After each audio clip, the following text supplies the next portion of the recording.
Good morning, everyone, and thank you for tuning in to my honors proposal seminar today. My name is Gemma, and I will be speaking to you about ecosystem-based adaptation in a changing climate. My supervisor for this project is Dr. Johanna Nalau.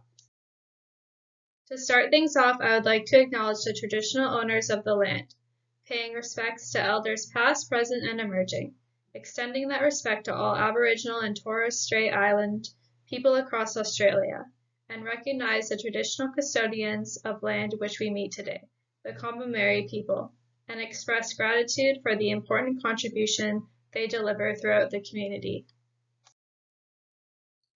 Today, I will first give you a quick overview of my project and some background information on what ecosystem-based adaptation is and where it fits into the broader climate change adaptation field. Then I will speak about some of the key concepts, benefits, and challenges around implementing ecosystem-based adaptation, before getting into the specifics of my project and knowledge gaps I aim to address. Finally, I will tell you about how I'm going to achieve all of this with my chosen methods, analysis, and logistical considerations. This is an illustrated framework of my project. I apologize that it's not quite beautiful, but unfortunately I'm not an artist. Starting on the left, we have ecosystem-based adaptation, which is a response to climate change. However, like all adaptation options, there are likely limits to its effectiveness. But our understanding of ecosystem-based adaptation can be evaluated by systematic approaches to identifying limits to adaptation. And by identifying what the limits are, we can aim to improve the effectiveness of ecosystem-based adaptation. I won't spend too much time on this slide, as I'm sure most people here are familiar with the concept. With climate change, we'll continually experience increasing temperatures, precipitation variability, and more frequent and intense climatic events.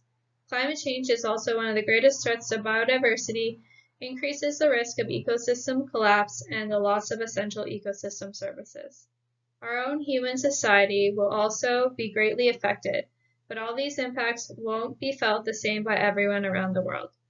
Often, climate change impacts can exacerbate underlying vulnerabilities and inequalities in our society. So how do we respond to these impacts? We have the option of mitigation, which has been the historical response, or adaptation. Adaptation has become more popular since mitigation was determined to not be enough itself. There are a range of definitions for adaptation, even here today, depending on the discipline. So it's important to highlight that this is what I mean by adaptation in this presentation, and I am not referring to any genetic adaptations to climate change. What is ecosystem-based adaptation? It is the use of biodiversity and ecosystem services as part of an overall adaptation strategy to help people to adapt to the adverse effects of climate change. Simply, the overall goal is to reduce vulnerability and increase resilience for both people and ecosystems. There is increased understanding of the importance of more social and ecologically based responses to adaptation. We are all familiar with forms of ecosystem-based adaptation, even if you do not know it by that name. Common examples of this adaptation strategy are seen in coastal and urban environments. There are more types of ecosystem-based adaptations, but these are two environments we can relate to here in Southeast Queensland, so I'm going to use them as examples today. Ecosystem-based adaptation can be the creation, restoration, and maintenance of reefs, mangroves, and wetlands in coastal ecosystems, or the creation of wetlands, parks, and green spaces in urban areas. But why do we go to these lengths?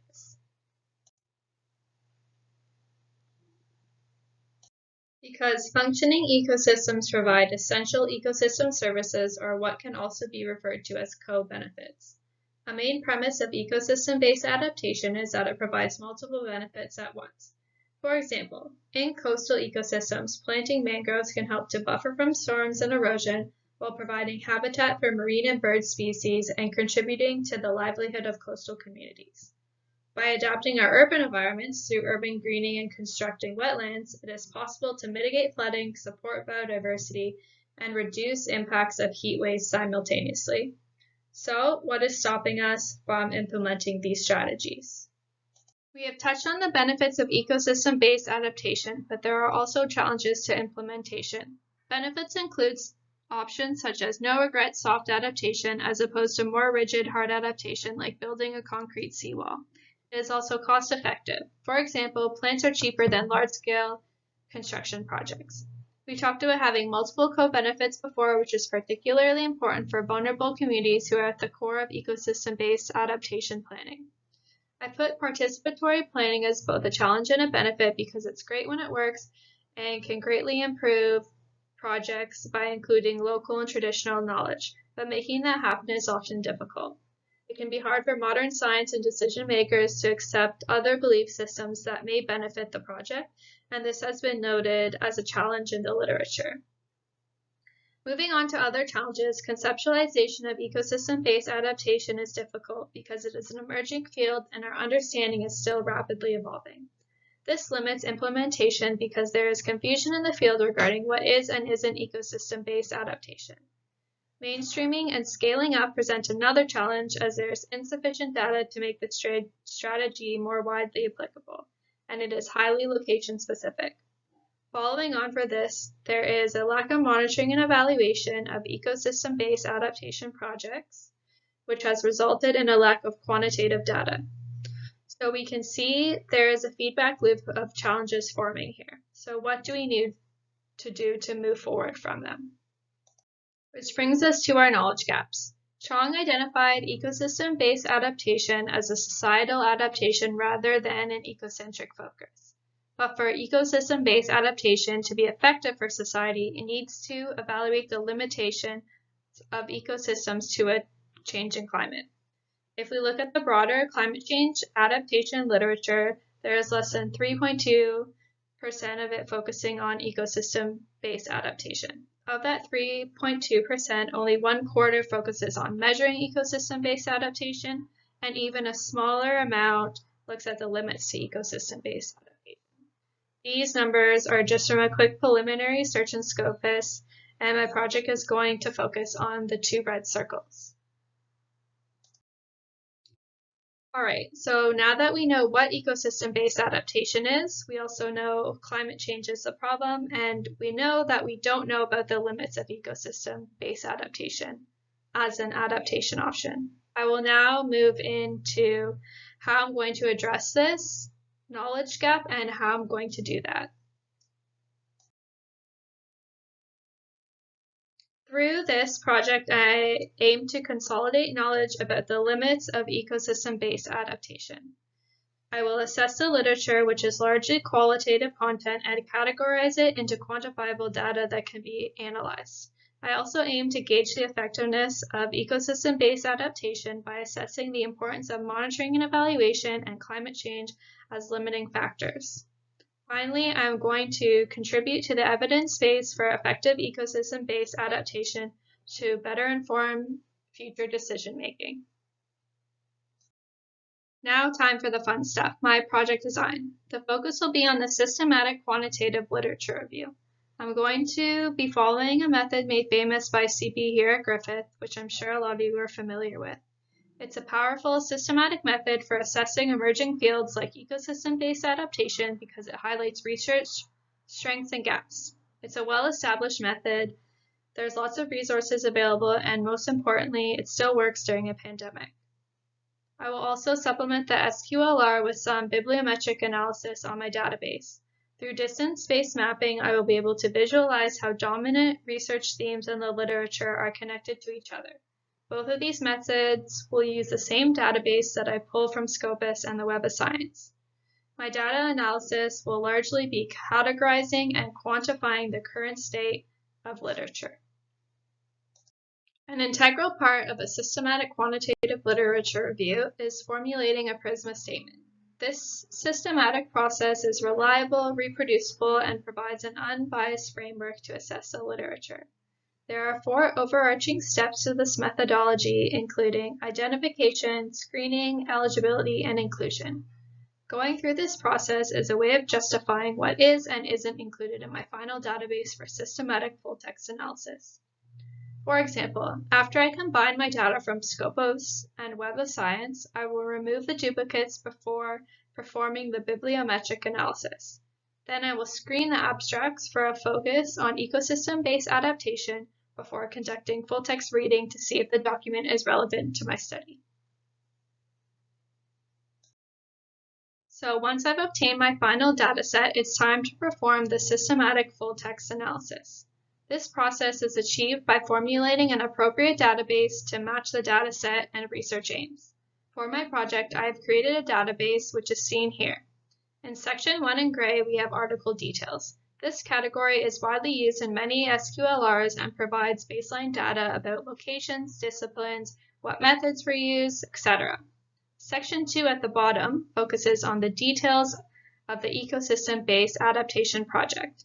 I want to know what ecosystem structures are being targeted, who is driving this adaptation action, how much of a community element is there, and what ecosystem services are they aiming to preserve or supply. This is the second half of my database, which is more focused on the knowledge gaps discussed previously. First, in the section in the blue focuses on the socioeconomic limits of ecosystem-based adaptation. These limits have received more attention in the literature, so I'm going to note them, but I am focusing more on the biophysical limits in the green section. I will be documenting what aspects of climate change these projects aim to address.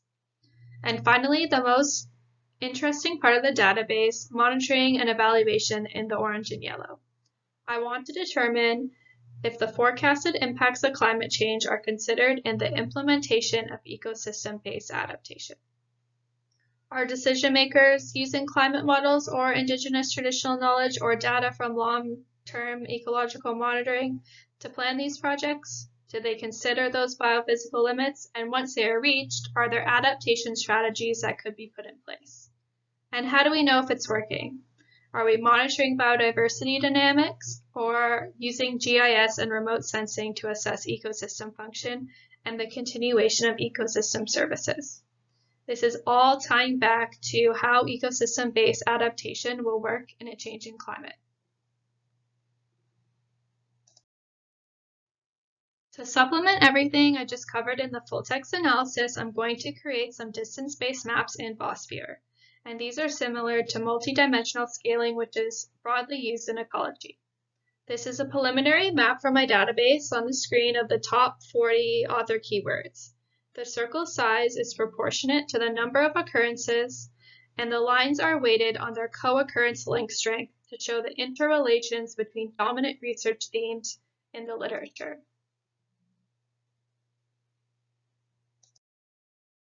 The analysis for this project is quite straightforward. My analysis is in line with the SQLR methods of quantifying and categorizing the literature. It will mostly be summarizing my database with tables and figures, but I will also produce the distance-based maps in Biosphere and use QGIS to create choropleth maps to demonstrate the geographic distribution of the literature. While the results from this type of analysis are relatively simple, they have provided impactful advances to several other fields who have used them. Finally, my project logistics.